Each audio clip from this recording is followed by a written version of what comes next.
Séminaire de restitution des résultats sur un programme de décarbonisation des édifices publics de la ville de Dakar avait initié sur financement du GIZ et CFF des coopérations allemandes pour l'amélioration de l'efficacité énergétique. Monsieur Mohamed Diop est le secrétaire général de la ville de Dakar. C'est un séminaire de restitution des résultats sur un programme de décarbonisation des édifices publics que la ville de Dakar avait initié sur financement de CCF pour permettre de voir comment on peut améliorer l'efficacité énergétique à travers ces bâtiments. Donc nous avons eu à travailler sur 23 sites avec 81 bâtiments qui peut même au finish être extrapolé sur plus de 300 autres sites que compte la ville, que sont les bâtiments administratifs comme l'hôtel de ville, comme le building communal, le centre de formation, le centre d'état civil, mais aussi les écoles. Comprenez par là celles du moins qui sont dans notre domaine de compétences, à voir les lycées et les collèges. Nous en avons 57 au niveau du territoire communal, mais aussi les hôpitaux. Donc, ce programme a pu aussi se faire au niveau de Abass Ndao, au niveau du centre gériatrique de Ouakam, pour véritablement lutter contre tout ce qui est émissions de gaz à effet de serre, pour lutter contre la consommation énergétique, etc. Et aussi pour nous permettre de trouver des solutions et d'accéder au financement du fonds vert. Donc c'est comme ça que ça se fait. Aujourd'hui, nos partenaires qui nous ont accompagnés, à savoir CCF, qui regroupe toutes les parties prenantes que sont l'Union européenne, C40, la GIZ, pour véritablement restituer les résultats de ces travaux qui ont duré pendant une année au niveau de la ville de Dakar. Je pense que vous avez vu à travers les résultats les gains économiques que la ville gagne sur la consommation énergétique. Et ce programme va plus loin même que la décarbonisation des bâtiments publics. Parce qu'aujourd'hui, il y a le problème de la mobilité avec les voitures électriques. Au-delà de ce programme, nous avons procédé et nous continuons même à y procéder au relamping de Dakar pour changer les ampoules, toujours pour réduire cette consommation énergétique. Nous avons comme lancé aussi l'énergie solaire au niveau des lieux de culte. Vous avez vu lors du bilan du maire, on a démarré les travaux au niveau de Massalikul Jinan. Avant Massalikul Jinan, d'autres sites religieux, à savoir la cathédrale, la mosquée de Dieuppeul et des Parcelles Assainies, ont pu bénéficier de ce programme. En parlant de ça aussi, on parle du transport avec des pistes cyclables, avec des voitures électriques.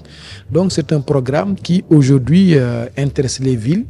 Et une ville comme Dakar, capitale, qui reçoit du monde, etc., qui a des charges, doit véritablement s'y pencher pour trouver des solutions. Et là, nous y sommes. Donc nous savons que d'ici 2050, les villes vont connaître en tout cas d'autres dimensions.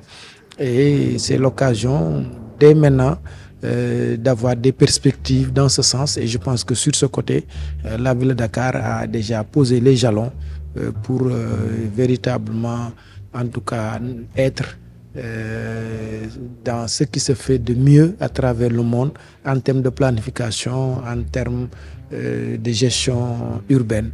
Et c'est dans ce cadre-là que ces études ont été faites. Sur ce projet qui vise à décarboniser la ville de Dakar, M. Cheikh Oumar El Foutiyou Ba, qui est le directeur des services techniques de la ville de Dakar, en est le présentateur.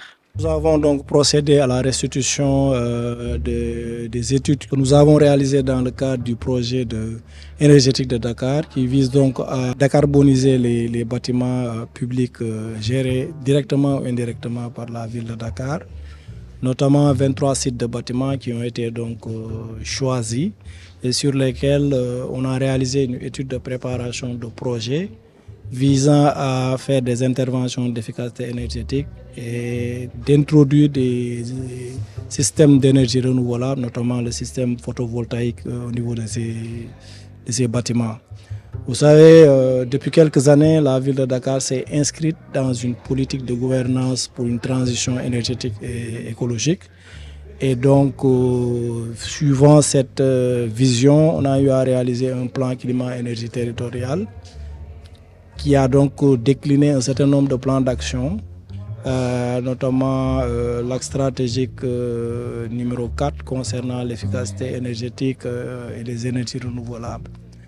Donc, dans le cadre de cet axe stratégique-là, on a donc développé ce projet-là avec l'accompagnement de la Climate Finance Facility qui nous accompagne donc à pouvoir donc réaliser toutes les études liées à la préparation de ce projet. On a subi simplement un accompagnement de la GIZ à travers le C40 Cities Finance Facility.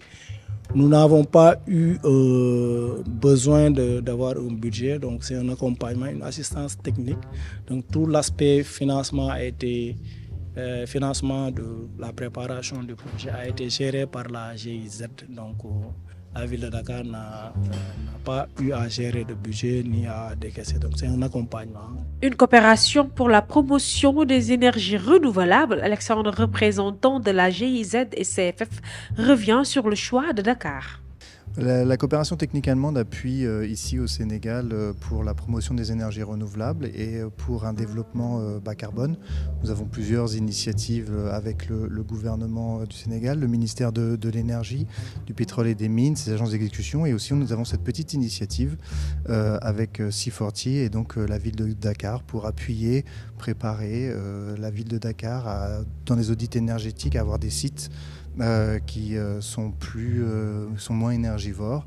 Alors on ne finance pas, mais on prépare, appuie notre partenaire, la ville, à avoir ces sites-là énergétiquement moins consommateurs, on va dire. Nous avons un collaborateur qui est à plein temps ici, mais au service de la ville de Dakar et qui accompagne les services techniques de Dakar et qui prépare toutes les études. Il y a aujourd'hui 23 sites qui ont été étudiés et analysés. Donc tout ce travail d'accompagnement et de préparation pour essayer de trouver aussi des financements, parce que l'objectif à terme c'est quand même de mettre en œuvre les choses et de mettre en œuvre tous ces audits qui ont été faits et c'est ce sur quoi le collaborateur travaillait pendant plus d'une année. En fait, c'est une initiative globale à destination des villes, des grosses métropoles. Et pourquoi le Sénégal? C'est parce que c'est la ville de Dakar qui a postulé et qui a demandé cet appui. Alors aujourd'hui, ici, c'était dans le secteur de l'énergie, mais ça peut être dans d'autres secteurs liés à l'adaptation au changement climatique, l'énergie ou la mobilité. Et ça, c'est la demande et du ressort des villes. Ce programme de déploiement du solaire photovoltaïque est mis dans une perspective de durabilité environnementale. Cette initiative qui vise à l'amélioration de l'approvisionnement en énergie et le renforcement de la sécurité énergétique.